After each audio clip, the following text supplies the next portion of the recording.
देखिए आज हम लोग एनसीईआरटी चैप्टर 1 क्लास 12th, ठीक है, क्लास 12th का फिजिक्स का एनसीईआरटी चैप्टर 1 का न्यूमेरिकल जो है उसका हम लोग पूरा सलूशन पढ़ेंगे।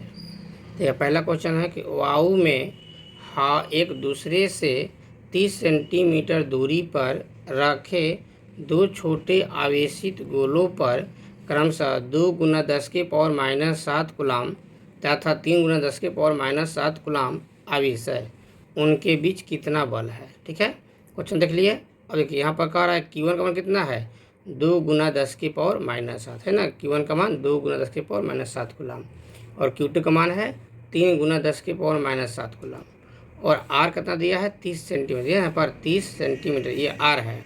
तो सेंटीमीटर को मीटर में चेंज करेंगे 0.3 हो जाएगा और F निकालना है, ध्यान दीजिएगा।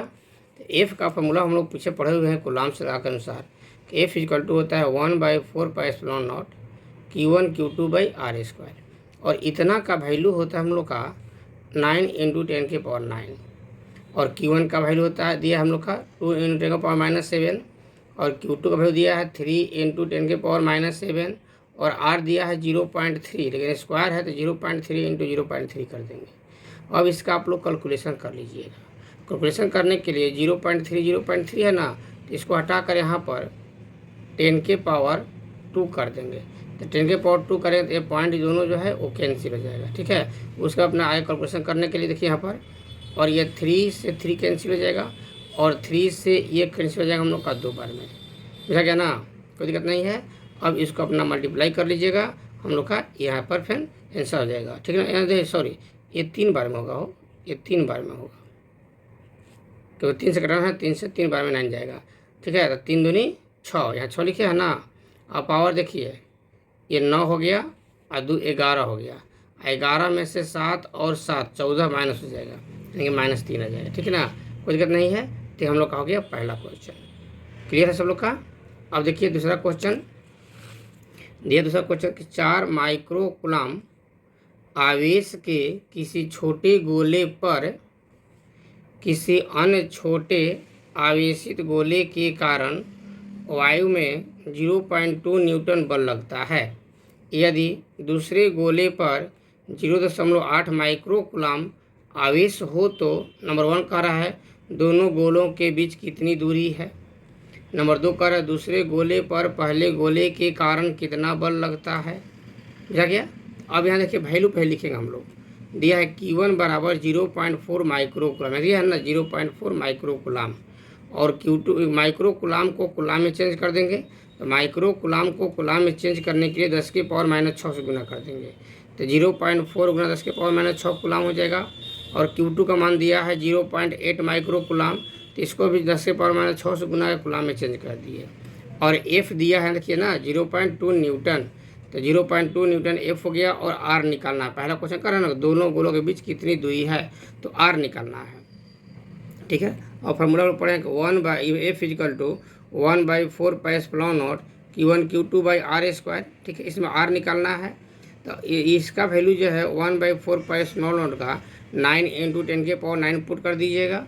अब Q1 के जगह पर ये 0.4 यह वाला 0.4 × 10 के पावर -6 कूलाम यूज कर दीजिएगा और Q2 जगह पर 0.8 × 10 के पावर -6 कर दीजिएगा और R निकालना है और कैलकुलेशन कीजिएगा। तो हम लोग का R का आंसर यही आएगा, ध्यान रखिएगा। ठीक ना, कैलकुलेशन आप लोग यहाँ मान पुट करके कर लेना है। अगर आंसर नहीं आएगा तो कमेंट में हमसे पूछ लीजिएगा, समझा देंगे। अब दूसरा कह रहा है कि दूसरे गोले पर पहले गोले के कारण कितना बल लगता है, यानी कि दूसरा के लिए अब बल पूछ रहा है। तो बल निकालने के देखिए यहाँ पर हम इसे बताए हैं, ध्यान से देखिएगा। देखिए अब यहाँ पर R का वैल्यू जो दिखे पीछे वाला क्वेश्चन से निकला था 12 गुना 10 के पावर -2 मीटर और Q1 का मान इतना था और Q2 का मान अब यहाँ निगेटिव हो जाएगा क्योंकि एक दूसरे का अपेक्षा कर रहा है तो निगेटिव हो जाएगा और F इक्वल टू फार्मूला हमारा यही रहेगा। अब यहाँ पर देखिए अब की बार F कह रहा निकालने के लिए, यानी कि इसका वैल्यू पुट कर देंगे, Q1 का Q2 का वैल्यू पुट करेंगे और R का वैल्यू ये वाला पुट कर देंगे। यहाँ पर कैलकुलेशन करेंगे तो हम लोग का ये माना जाएगा। ठीक ना, तो हम लोग देख लीजिए पहला क्वेश्चन और हम लोग का दूसरा क्वेश्चन। ठीक है, तीसरा क्वेश्चन जो है हम लोग का एग्जाम में पूछता नहीं है इसलिए उसको छोड़ दिए हैं। अब देखिए हम लोग का चौथा क्वेश्चन 1.4 कह रहा है किसी वस्तु का विद्युत आवेश क्वांटीकृत है, इस प्रकथन से क्या तात्पर्य है। क्वांटीकृत यानी कि क्वांटम का जो हम लोग पढ़े हैं नियम, उसके अनुसार हम लोग इसका आंसर देंगे। यहाँ देखिए आंसर लिखे हैं, किसी वस्तु का विद्युत आवेश क्वांटीकृत है। इस कथन का तात्पर्य यह है कि किसी वस्तु पर आवेश इलेक्ट्रॉन या प्रोटॉन के मूल आवेश का कोई पूर्णांक होता है, अर्थात पिंड पर आवेश संतत रूप से नहीं बदलता, बल्कि वह आवेश का क्वांटम रूप में पृथक परिवर्तित होता है। गणितीय रूप में इसको हम लोग लिखते हैं Q बराबर प्लस माइनस NE। ठीक है, यहाँ N क्या है, एक पूर्णांक है, और E क्या है, इलेक्ट्रॉन तथा प्रोटॉन पर आवेश है। अगर मान लो कि प्रोटॉन पर आवेश कहता है तो प्लस लेकर चलेंगे, अगर इलेक्ट्रॉन पर आवेश करता है तो माइनस लेकर चलेंगे। ठीक है, उसके बाद हम लोग क्या पढ़ेंगे 1.5 क्वेश्चन। देखिए आप लोग 1.5 क्वेश्चन है कि जब कांच की छड़ को रेशम के टुकड़े से रगड़ते हैं तो दोनों पर आवेश आ जाते हैं। उसी प्रकार की परिघटना का वस्तु के अन्य युग्मों में भी प्रेक्षण किया जाता है। स्पष्ट कीजिए कि यह प्रेक्षण आवेश संरक्षण नियम से किस प्रकार सामंजस्य रखता है।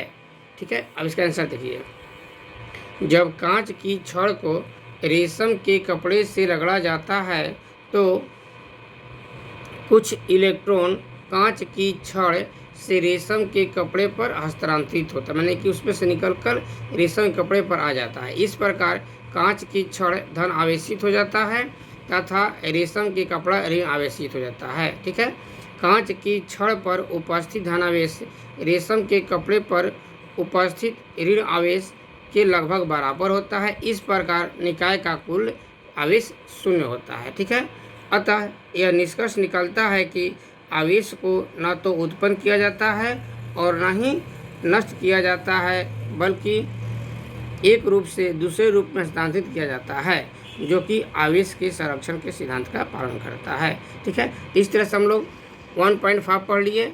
अब देखेंगे आगे हम लोग 1.6। ठीक है, देखिए